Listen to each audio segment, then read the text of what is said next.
Vasudevaya. Om Namo Bhagavate Vasudevaya. O my Lord, the all-pervading personality of God, I offer my respectful obeisances unto you. Narayanam Namaskritya Chaiva Narotamam Devim Saraswati Vyasam Tato Jayamudire. Before reciting this Srimad Bhagavatam, which is the very means of conquest, one should offer respectful obeisances unto the personality of God, Narayan Rishi, the supermost human being, unto Mother Saraswati, the goddess of learning, and unto Srila Vyasdeva, the author. Nashnaparishu Bhadrishu Nityam Bhagavati Sevaya Bhagavate Uttamastoke Bhakti Bhavati Naishiki. By regular attendance in the classes of Bhagavatam and by rendering of service to the pure devotees, all that is troublesome to the heart is almost completely destroyed, and loving service unto the personality of God, whose praise and songs established as irrevocable fact. Om Jnanantimirandasya Jnananchalashalakaya Chakshurumilitam Yena Tasmai Shri Guruve Namaha. I was born in the darkness of ignorance, and my spiritual masters my eyes with the light of knowledge. Our respectful obeisances unto you. Hare Krishna. Hare Krishna. We'll be reading from 32 to 33 to 34 to 37, and we'll focus on verse 37.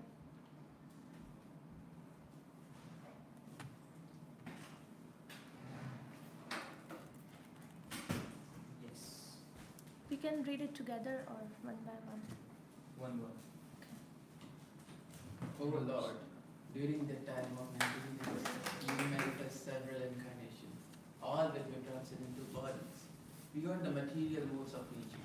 When you appear in this way, you bestow all good fortune upon living entities by teaching them to perform Vedic activities such as ritualistic ceremony, mystic yoga, austerities, penances, and ultimately samadhi, ecstatic absorption in thoughts of you. Thus you are worshipped by Vedic principles.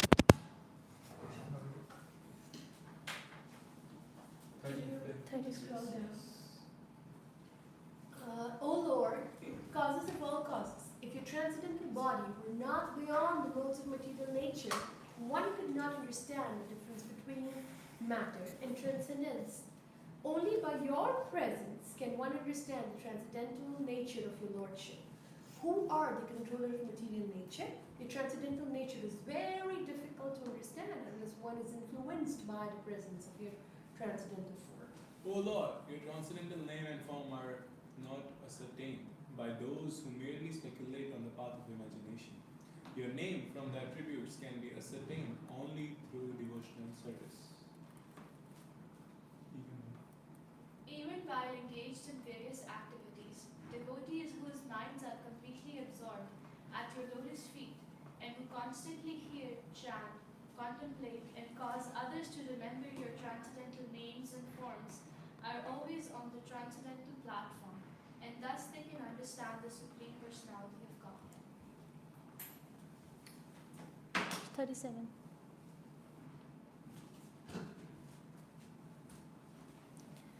Shanvan Granansam Smaryam Chachintayam Namani Rupani Chamangalante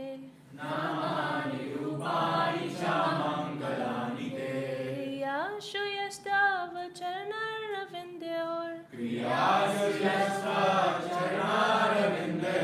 Avsti Chetanam Bhavaya Kalapate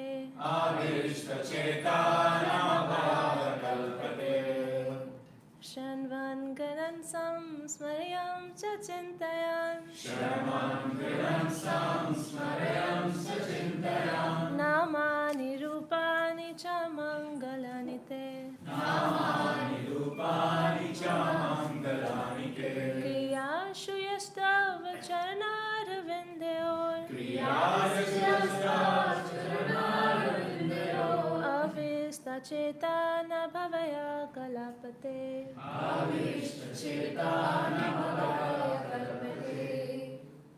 Shravanam स्मरेयंश्च चिन्तयामि Shravan Granatram Natsaram Chachintaya Namani Rupani Chamagalani Te Namani Rupani Chamangalanite Kriyaya suya stvakcharnaravindayo Kriya Jashascha Chacharnaravindayor Avishta Chetana Bhavaye Avishta Chetana Bhavaye Nikalpate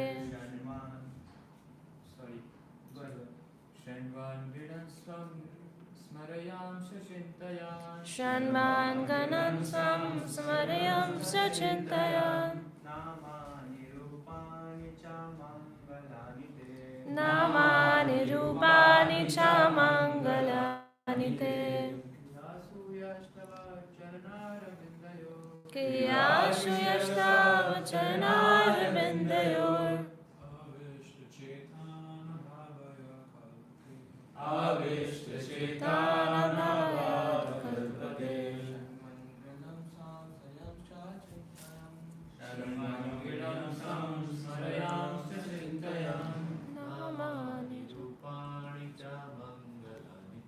Namani Rupani Chamangalanite Kriyashu Yashtava Charnaravindayor Avishta Chetana Bhavaya Kalpate. We can read it together, word to word. Shravan, constantly hearing about the Lord. Shravanam Kirtanam Vishnu. Granam, chanting or reciting the holy name of the Lord and his activities. Samsaran, remembering, constantly thinking of the Lord for his feet and his form. Shah, and Chintaya, contemplating the transcendental activities of the Lord. Namani, his transcendental names. Rupani, his transcendental forms. Cha, also. Mangalani, which are all transcendental and therefore auspicious. They, of your lordship. Kriyashu, in being engaged in the devotional service. Yeah, he who. Tavacharna Arvindayo, at your lotus feet. Avishta Cheta, the devotee is completely absorbed in such activities. Na, not. Bhavaya, for the material platform. Kalapate, is fit. Translation. We can read this together as well. Even while engaged in various activities, devotees whose minds are completely absorbed at your lotus feet and who constantly hear and chant, contemplate, and cause others to remember your transcendental names and forms are always on the transcendental form, and thus they can understand the Supreme Personality of Godhead. Who will read Purport? How Bhakti Yoga can be practiced is explained in these words. Srila Rupa Goswami has said that anyone who has dedicated his life to the service of the Lord, Iha Yashya Hare Dhashya, by his activities, his mind and his words, Karmana Manasa Vira, may stay in any condition of life. Nikhilasya Api Avasthashu, and yet is no longer actually conditioned but is liberated. Jivan Mukta Sa Uchyate. Even though such a devotee is in a material body, he has nothing to do with his body, for he is transcendentally situated. Narayana Paraha, Sarvena Kutaschana Bhiriyati. Because the devotee is engaged in transcendental activities, he is not afraid of being materially embodied. Bhagavatam 6:70-22. Illustrating this liberated position, Sri Chaitanya Mahaprabhu prayed, Mama Janmani Janvineshwari Bhagavad Bhakti Aitu Pitvai. All I want is your costless devotional service in my life, birth after birth. Even if a devotee by the supreme will of the Lord takes birth in this material world, he continues his devotional service. When King Bharata made a mistake and in his life became a deer, his devotional service did not stop.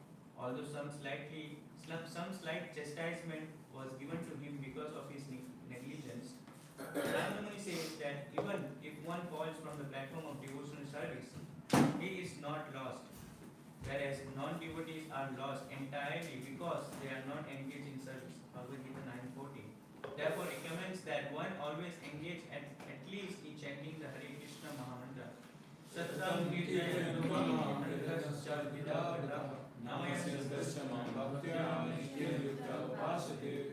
always chanting my glories, endeavoring with great determination Bowing down before me, the great souls perpetually worship me with devotion. One should not give up the process of devotional service, which is performed in 9 different ways: Shravanam, Kirtanam, Vishnu Smaranam, Sevanam, etc. The most important process is hearing, Shravanam, from the Guru, Sadhu, and Shastra, the spiritual master, the saintly acharyas, and the Vedic literature. Sadhu, Shastras, Guru Vakya, Chitate Koriya Akya. We should not hear the commentaries and explanations of non-devotees, for this is strictly forbidden by Sri Sanatana Goswami, who quotes from Padma Purana. Avaishnavam. Together.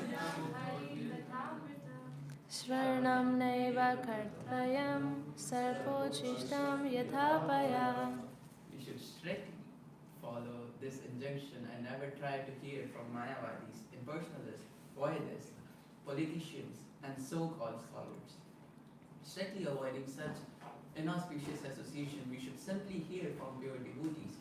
Srila Rupa Goswami therefore recommends Sri Guru Padashraya.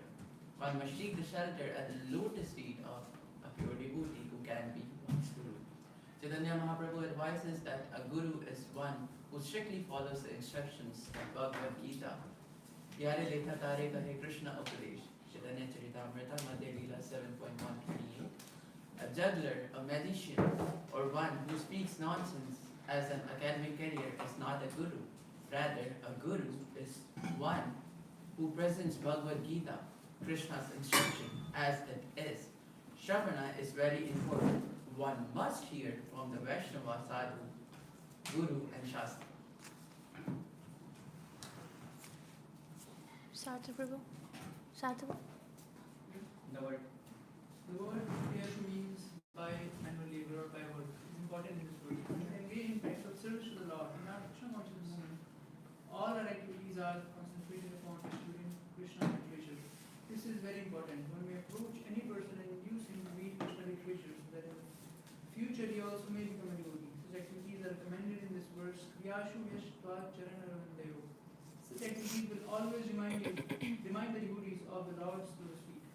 By fully concentrating on distributing books of Krishna, one is fully absorbed in Krishna. This is Samadhi.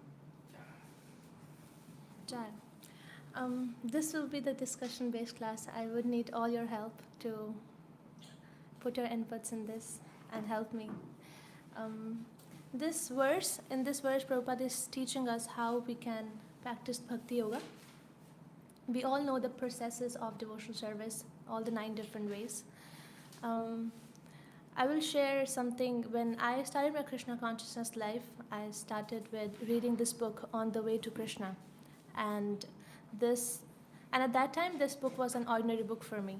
And I did not know how after 3 years, I'll be sitting here with everyone. And actually, I will be on the way to Krishna. Prabhupada books are not an ordinary books. They have some magic and they are very, very, very powerful. We see that sometimes when we are reading books, when we are reading any paragraph from Prabhupada book, it's impossible to control ourselves that what's happening in the next page. It's very difficult. That's magic it has in it. And Vaishaka Prabhu, while distributing books, he said one day that if you're distributing book, if someone is not buying it, not taking it, just let them touch the book. This statement is very powerful. Why he said that? Because that book is very, very, very powerful. And just touching the book, it can do magic to you. And Krishna talks to you through his books. And personally, he's present and he's talking and teaching us. And Prabhupada is guiding us through that. So here I just wanted to mention that how reading and hearing about Krishna really bring us closer to him. Even then is now hearing. It has happened with every one of us. Sometimes when we are very confused or we are lost and we are searching for something, either we meet someone in the temple, any devotee, or we are hearing some lecture, or if we are listening to something, you just feel oh my God, this is what I really wanted to hear. This is what I really wanted to know. At that time, that's how Krishna reciprocates. That's how Krishna talks to you. But we don't understand that at some point, just because we are, also because we are conditioned in that way, and also we are gratifying our senses. We know that we are gratifying our senses, but we'll never ever accept it. Why will not accept it? Because senses are getting gratified, we are getting pleasure, and we will never understand that Krishna is here personally present through his words, through his books, and then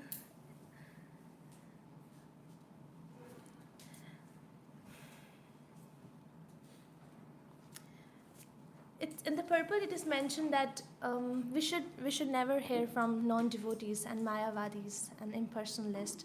Why? Because Maya is always present. Maya is always looking for one chance, that when we'll get that one chance, and then she will attack us. And at that time,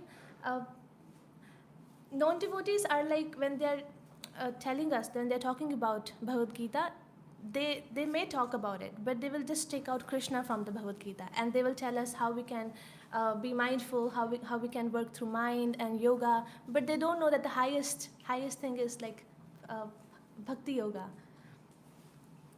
We must be very careful while talking to non-devotees, because this happened with me personally.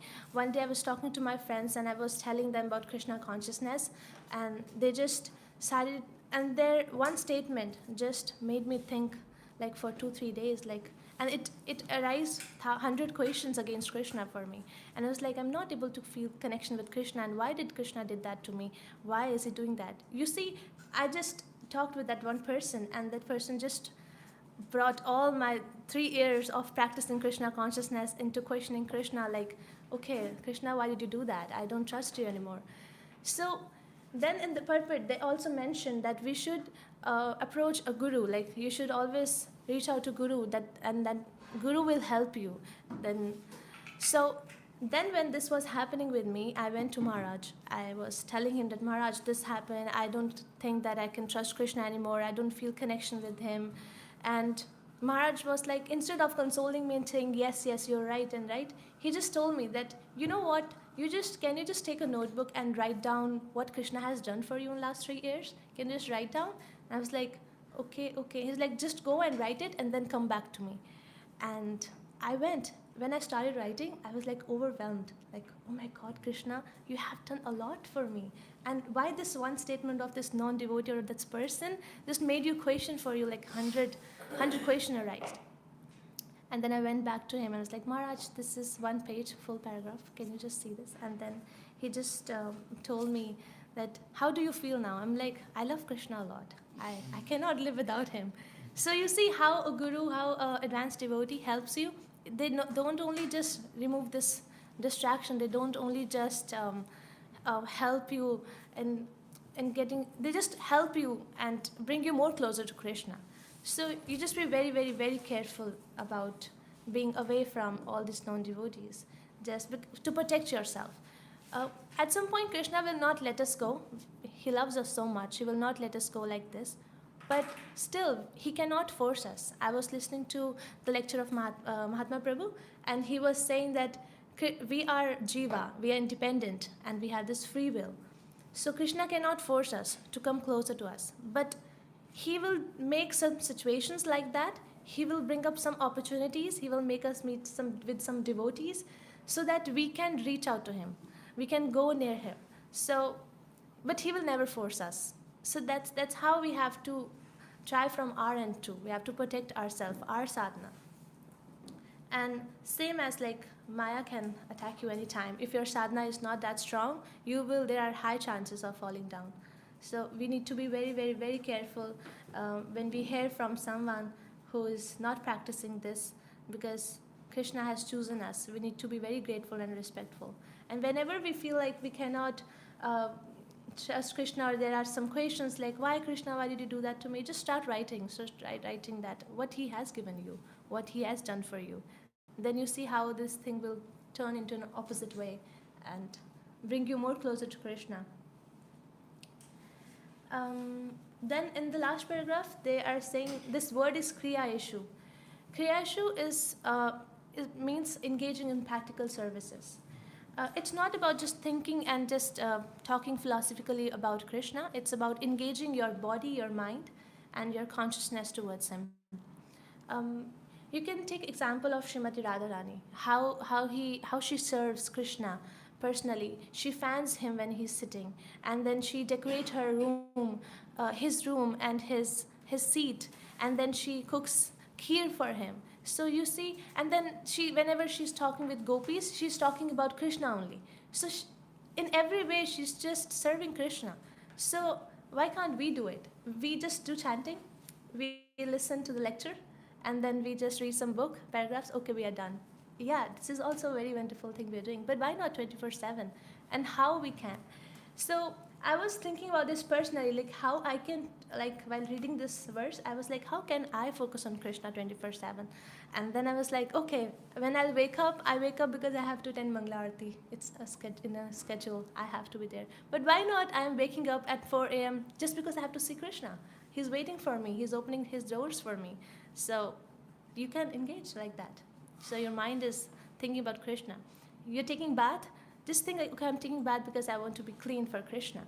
And then when you're having prasadam, not because Krishna, thank you for you gave me this prasadam, but also you can think like, oh, let me just have this and let me see that was the salt proper and was this amazing for Krishna? How was it? Not when you have the prasadam and there is like less salt and you put more salt in it. Like, okay, let me just put more salt in it. So why we shouldn't be doing like that at some point. And then while sleeping, okay, Krishna, I'm sleeping because I want to see you in my dreams. So we can engage like this. And you see, when you will start doing this every day, there will be like very less chances of hurting devotees. In the end, you will not feel like, oh, I hurt that person. Because this happens every day. I feel like this, like, okay, I ended up hurting this person because I was not in that consciousness. I'm done with my chanting. I'd read book and I'm all done. I did my practice. But if I think in the small little details, like how I can serve Krishna, then there will be like very less chances of hurting devotees. Even when you clean your room, I'm cleaning my room not because I don't like my room to be messy, because Krishna doesn't like this and he will love it when I'll clean the room. So, this is how you can serve Krishna practically. This is what it's mentioned here, the word kriyashu, that this is how you can practically serve Krishna. Then it's there. And then it's like Krishna, it's not like you are doing everything. Krishna do reciprocate in every way, in everything. You just have to sit down and reflect, like how he's reciprocating. He is there in our heart. If you focus, if you sit and you see, if you are taking any decision, there will be a voice coming from your heart, like, do this. If you follow that, that's Krishna surrendering, like, Krishna, okay, that's you talking to me. And so we really need to realize, we really need to reflect and see that Krishna is reciprocating in every way. And we all know that in this temple, Gopinath is very, very, very active. Whatever you do, he'll always be there, like, giving you answers for that. So this is how we can live our life full of practically in Krishna consciousness. That's why Srila Prabhupada always said you should always have sadhu sangha. Devotees really help us in doing this. But we also need to be, let's just not focus more on like, yes, at some point we have to focus on chanting, literature, but if you go deeply on details, these little small things will help us in our chanting, in our reading. And if you see, this will really work. And that's why nowadays we say that we are working, we are studying, we are very busy, we don't have time to do this. And Prabhupada and Mahaprabhu has made this very easy for us. Just chant. If you cannot chant, just listen. You can put audios. And if you cannot listen, just read. If you cannot do that, get the association of devotees. And not even that, you can't even do that, just serve. Like you can clean the temple, do anything, like just surrender to Krishna, I can do this. I'm doing this for you. I cannot do anything else. So Krishna will help you. He will purify your heart. He will bring that love in your heart. He will bring that love in your heart. So this is what is, I think that's very important. This is how we can practically do this. Anyone have any point to add? I really liked when he said Krishna cannot force us, but he can put on some situation in your life. Yes. That is like indirectly forcing us, but but it's very sweet. Like, see, Krishna doesn't interfere in your free will, Yeah. but he will put you in a situation where you will have a chance to go away from him, but there will be chance where you can also go closer to him. So I feel like in devotee's life, Krishna is personally present, Yes. and he is putting on situations from where we can actually come closer to him.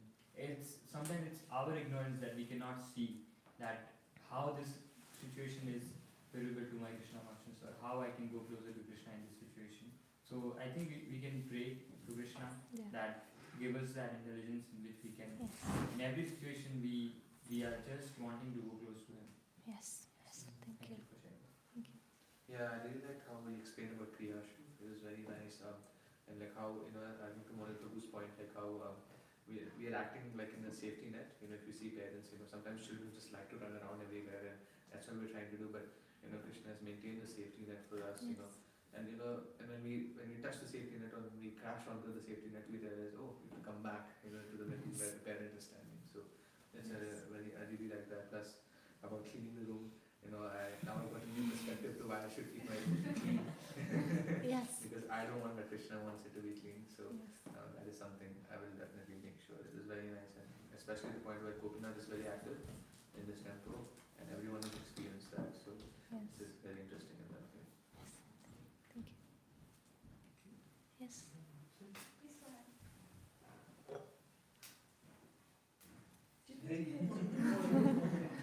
So actually, she mentioned one point that she might have Guru Maharaj. We were discussing in the class yesterday. You remember one too?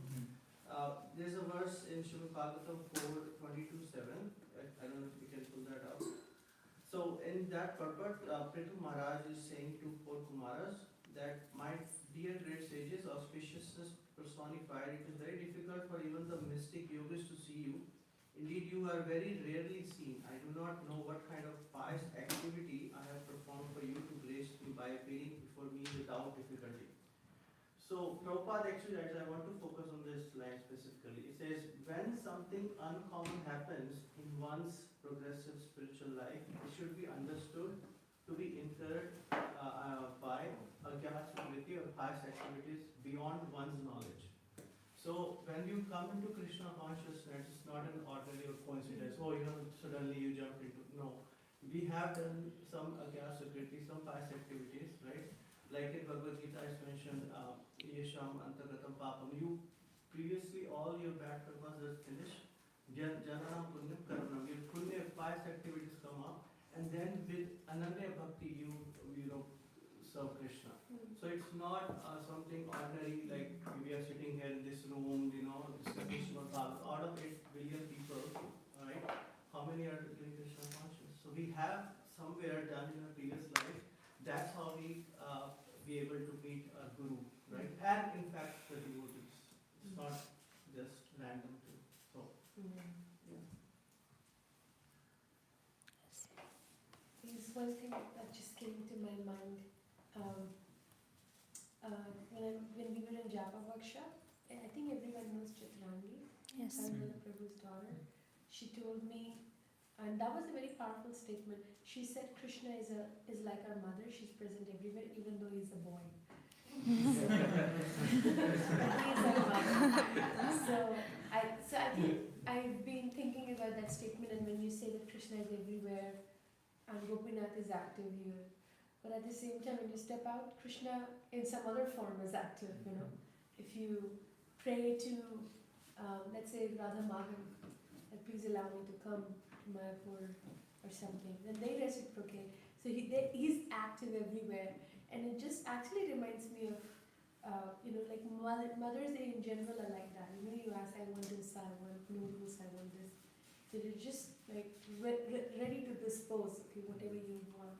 So that, I think I just wanted to remember Chitrani. Yes, that's very beautiful. Yes, Krishna is personally present. Is for us, he has special love for all of us because we are trying to go towards him. We are trying to serve him and love him. So he's giving us special attention. But still, because of our conditioning at some point, and also I want to mention this one point. You know, we say we gratify our senses. We feel like senses are getting gratified, but they are not. They will only get gratified when we'll use those senses in Krishna's service. It just us because we're getting pleasure just for a short period of time. That's just very temporary. That's not for permanent. But when you use those senses for Krishna, then you feel that's permanent. That stays forever. So these things only comes when you reflect and when we realize, when we look like what we are doing and why we are doing, why we are focusing on Krishna, and is he really present? When you focus, when you realize, and when you reflect, then you really see how Krishna has reciprocated. If you sit down after when you go to bed, if you go you just reflect, just think that okay, in a day, let me just see when Krishna reciprocated. If you will really focus, you will see that he really reciprocated many times in a day. It was just because we never got a chance. We never give that chance to reflect on that. I also want to mention that when we went to High Park, so we were looking at that animals. I think I was talking to you that Prabhu, see this zoo, and animals are in this cage. They cannot go out. They cannot talk. They cannot listen. They cannot hear Krishna. How fortunate we are. Like Krishna gave us this human life, and then Prabhupada gave us books and is guiding us. And why not we take advantage of this? But we don't want to. Why? Because gratifying our senses. Those senses which will only get gratified when we'll use them for Krishna. So these processes, hearing, chanting, remembering, or listening about Krishna, practically serving him, this will really help us in going closer to Krishna. And then Krishna, then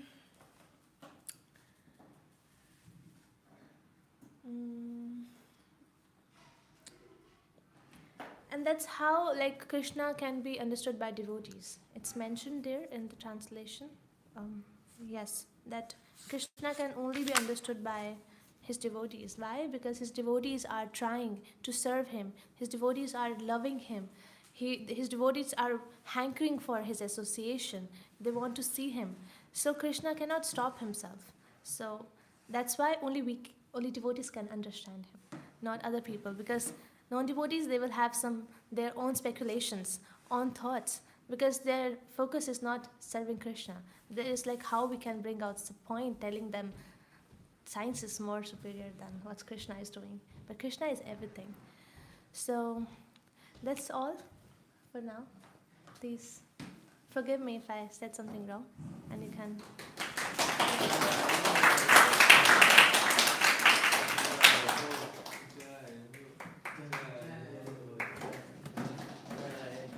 Thanks, Prabhu.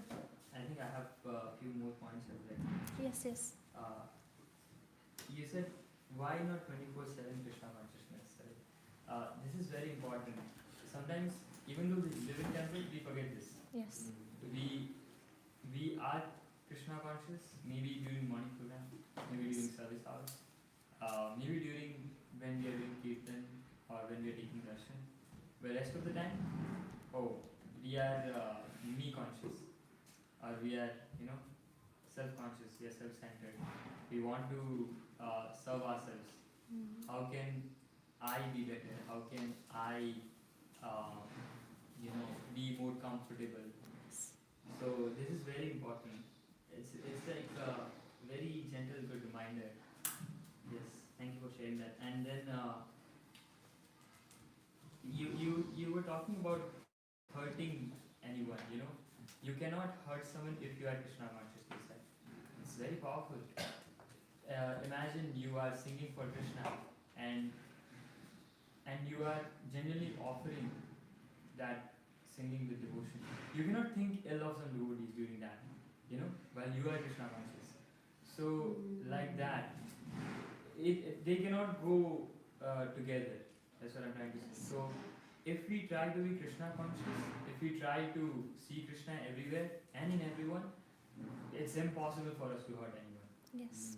So this is a very important point that you saw. And the tendency to hurt someone, where does it come from?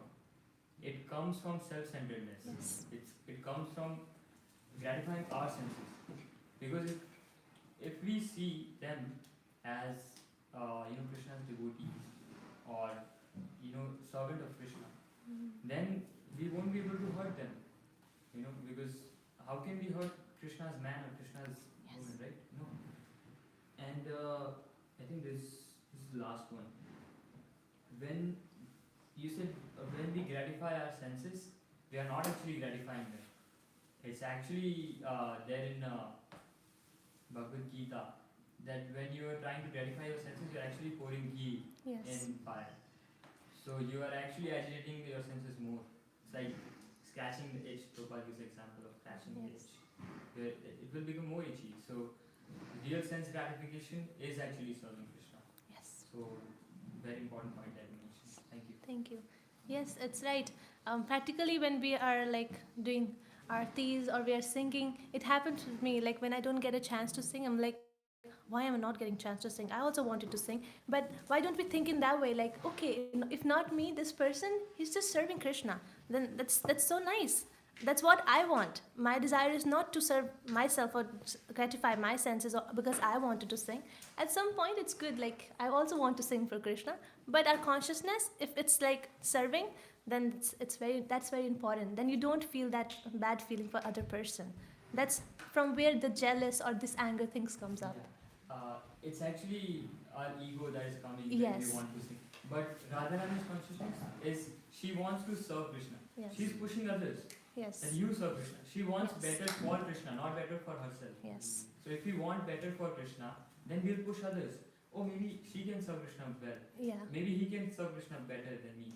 So that's how we will push others. But if we are self-centered, if we have that ego pride in us, then we will be like, no, I can do the best. Yes. I have to do the best. Sometimes it's okay. Sometimes we know that maybe Yeah. this service we have to do it.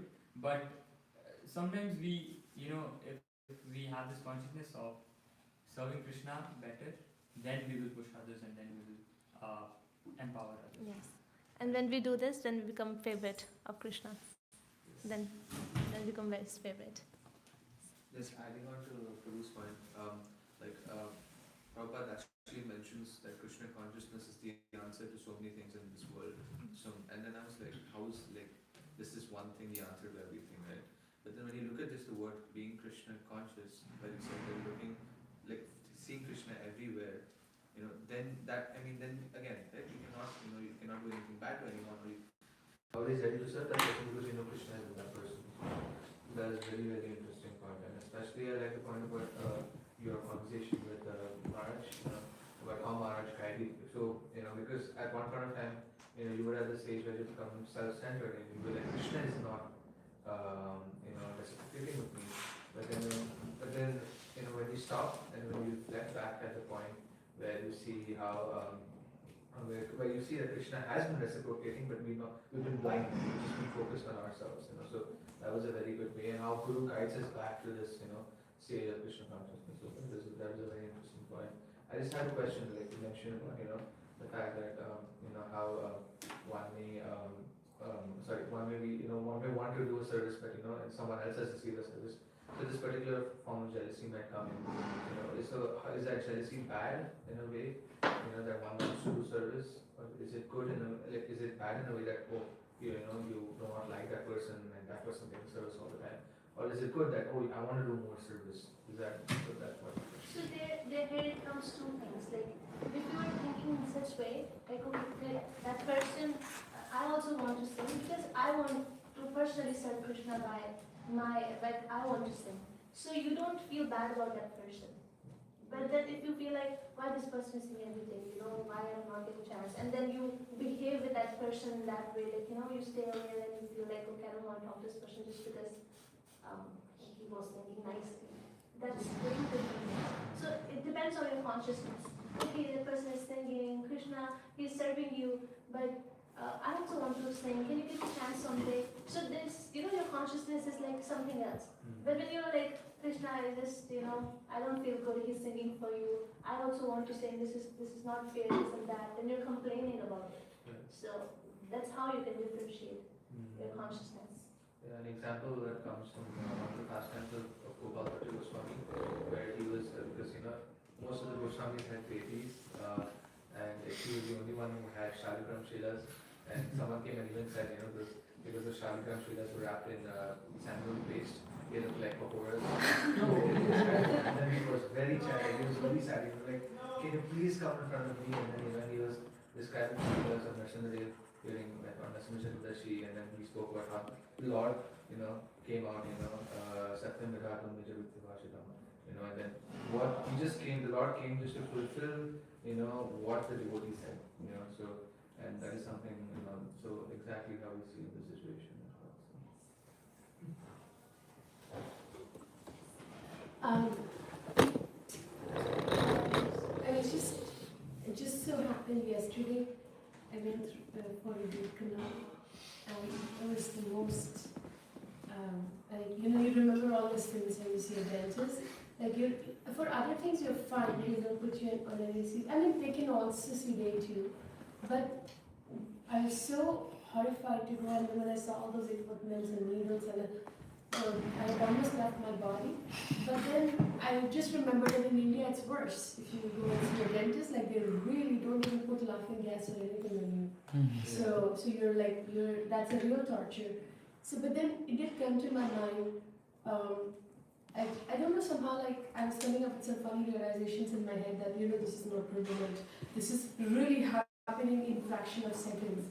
This is happening in this, because we're not separate from Krishna. I'm actually there, So if you try to be Krishna conscious, it does give you strength. And it did give me strength, this is not happening, Vishaka. This tooth, this dentist, we all don't exist. Trying to be little Maya to that time. But I'm just saying, being Krishna conscious helped me that, this is why I don't want to come back to material world, because my tooth could have issues, and I may, and it's just, of course, for many it would be just funny, right? But for me it was very painful. And the reason I know that this year, I'm very confident that I want to work on my job, I don't want to come back, because if there's been old age disease and death, and some diseases are terrifying.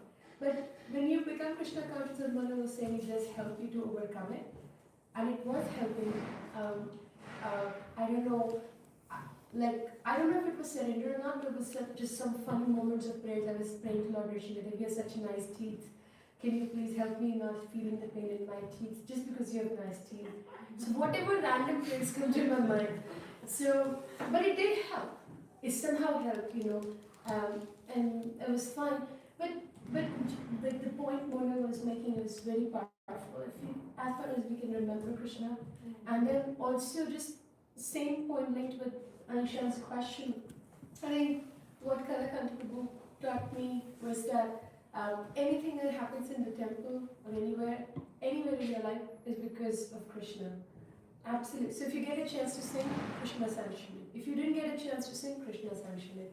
If you get to give a class, Krishna sanctioned it. If you did not get to give a class, Krishna sanctioned it. Someone may feel that, Vishaka makes a singing schedule. I don't make, by the way, Om does, but let's say I make the singing schedule, and or I make some service schedule, and I've been asked to clean toilet since last 2 years. I'm cleaning the toilet, or whatever. Of course, it is my responsibility to be sensible with it, to have rotational. But let's say if it just so happens that a devotee is going through unfavorable experiences, that's actually coming through Krishna. So we're the agents, like Prabhupada would say, delivering a letter, so it's an envelope, and the letter content is not from the postman. So everyone becomes the agent.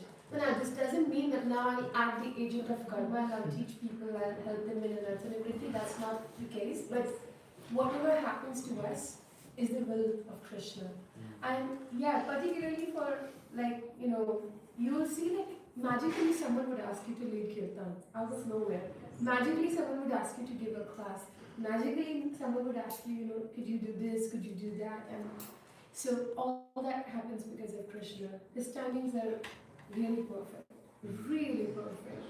And I mean, we definitely feel that why is this person singing, why everyone is going to Dham and I'm not going to Dham, and why is, this person so close to my Guru and I'm not close.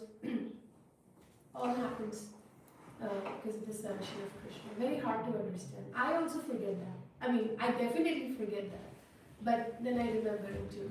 So, it was a good question.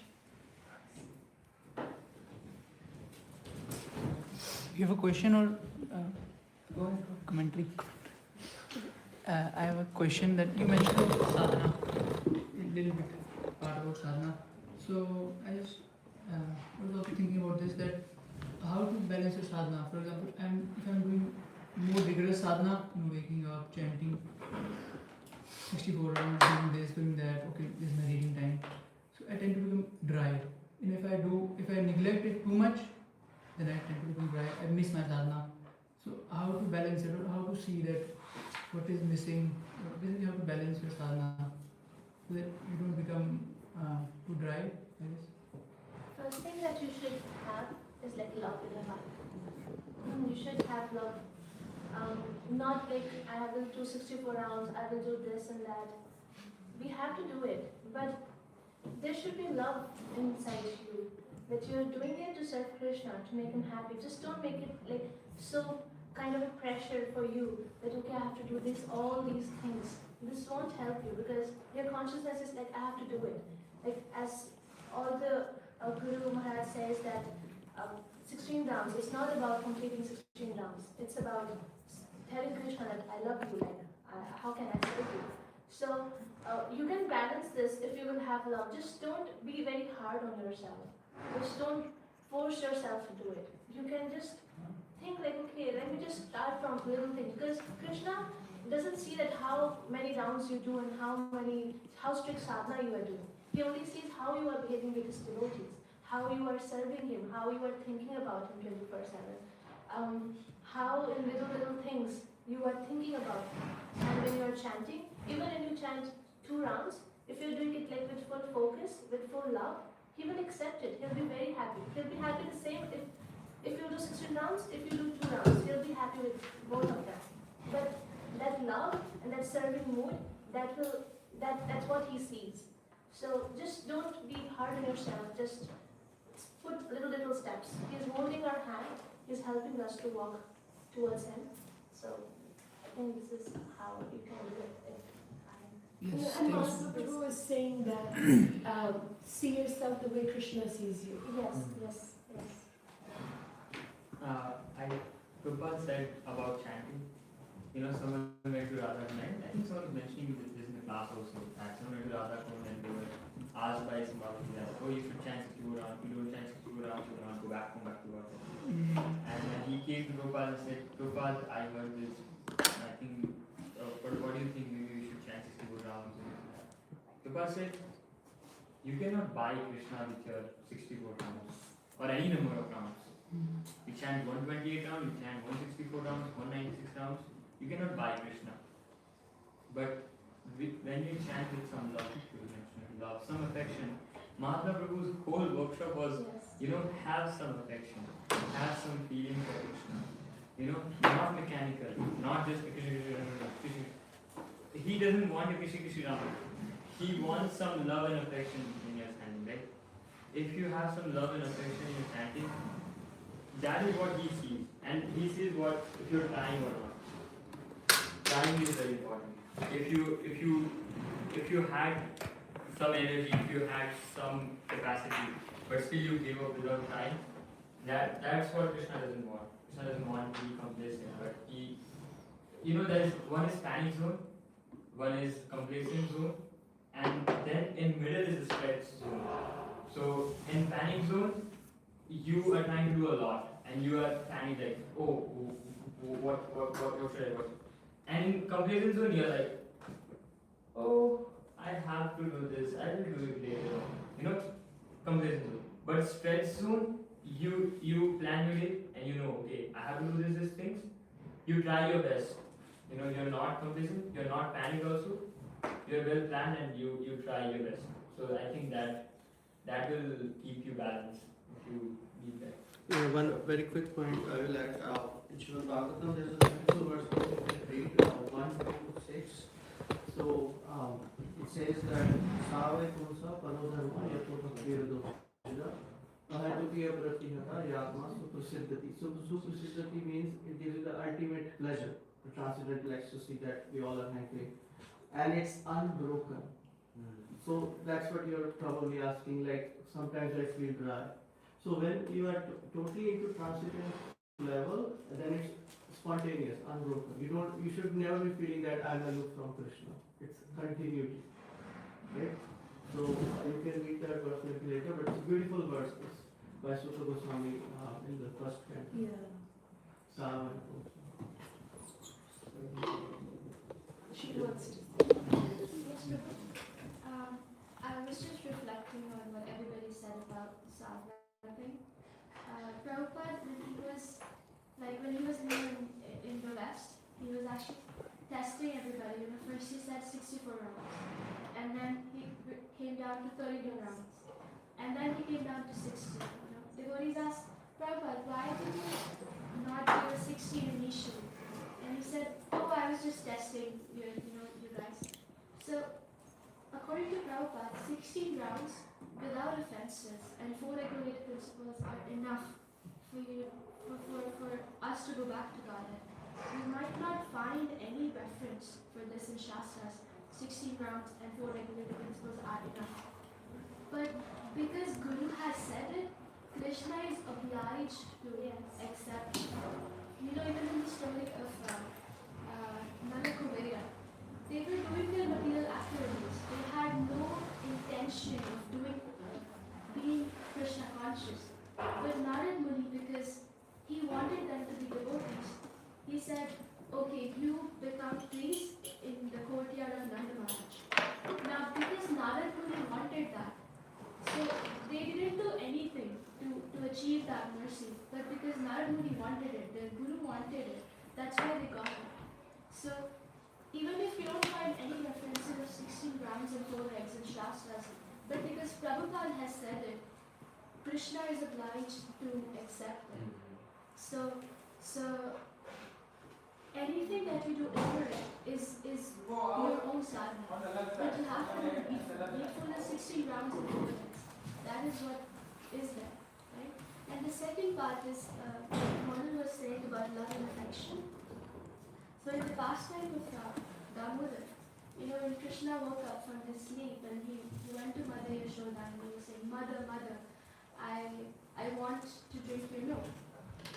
So then when Mother Yashoda was in her own thinking, because she was thinking of Krishna. Krishna was actually inside her and outside at the same time. And Krishna was actually bewildered. Am I inside her or am I outside? And during that phase, there were some sweets inside his house, Nanda Maharaj's house, and jaggery and some other things. And they were saying, Krishna, you're hungry. You can eat us. And Krishna was like, no, I am not hungry. I am hungry for love. Because Mother Yashoda's consciousness had reached to such ecstasy that milk was just dripping from her breast. And she was just feeling so much love. And Krishna said, I want to taste that love. I'm not hungry like that. So it's that love that matters the most. Yes. Yeah, love and affection and do the needful. And if Guru has said it, it's Even for ourselves, we wouldn't want anything which is not, love. And sometimes, let's say when we fight and argue, and let's say we just go and try to resolve it, and we say, okay, so are you still mad at me? We're seeking for that validation. And that validation is like, are you back in love with me again or not? Are you still hating me? Or is this minute thing of that incident is still left with me? So because we wouldn't like it, so it's just so amazing. Krishna is all about love. Yes. It's kind of and it's the most easy thing, and because we all like it too. very nice. Love sustains us in most cases. Because I've studied, we had to study multiple systems of governance, and then I was like, and every system is fighting against each other, to destroy human hunger, in order to satisfy resources or satisfy the senses, But then I was like, one thing that is missing everywhere, is, any society may have, some society may not have a certain amount of food or may not have certain amount of water, and everyone is fighting for it. One thing that's missing is love, right? Because if love is not present, and then people will always be dissatisfied. And once love is present, it can even fill up the plate.